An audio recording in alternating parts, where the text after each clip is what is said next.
नमो नमः। सर्वेषां सुप्रभातम्। अद्य माननीयस्य भारतदेशप्रधानमन्त्रिणः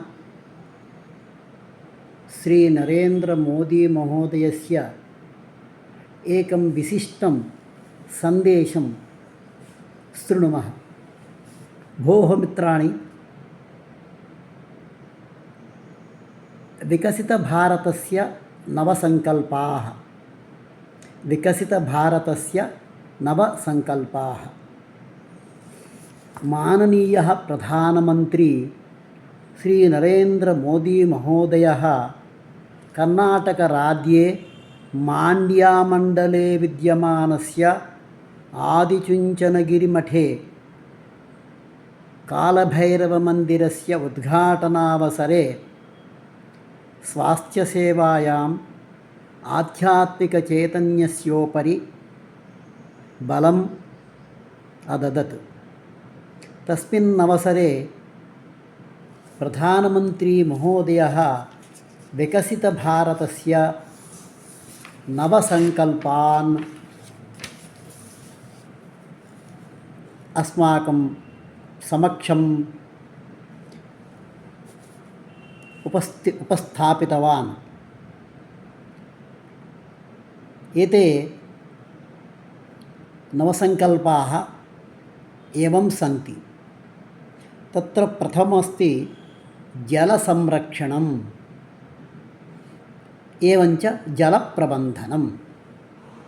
द्वितीयमस्ति मातुः नाम्ना एकः वृक्षः इत्यभियानस्य अन्तर्गतत्वेन वृक्षारोपणम्। तृतीयमस्ति सार्वजनिकधार्मिकस्थानेषु स्वच्छतायाः अभियानम्। ततः चतुर्थः स्थानीय अथवा देशीय उत्पाद्यानां विनियोगस्य प्रोत्साहः। Vocal for local. देशीयपर्यटनस्य प्रोत्साहः।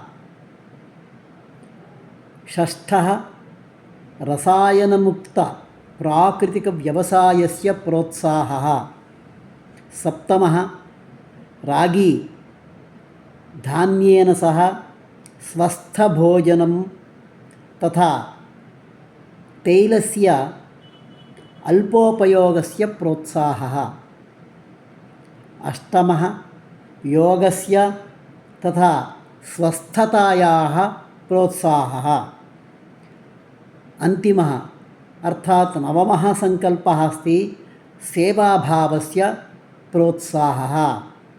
अतः हे मित्राणि, माननीय महोदयस्य प्रधानमन्त्रिणः श्री नरेन्द्रमोदी महोदयस्य इमान् नवसङ्कल्पान् अस्माकं प्रतिदिनं दिनचर्यारूपेण प्रत्येकस्मिन् कर्मणि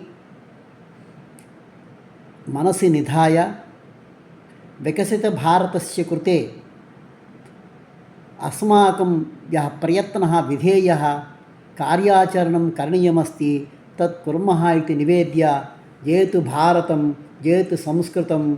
नमो नमः।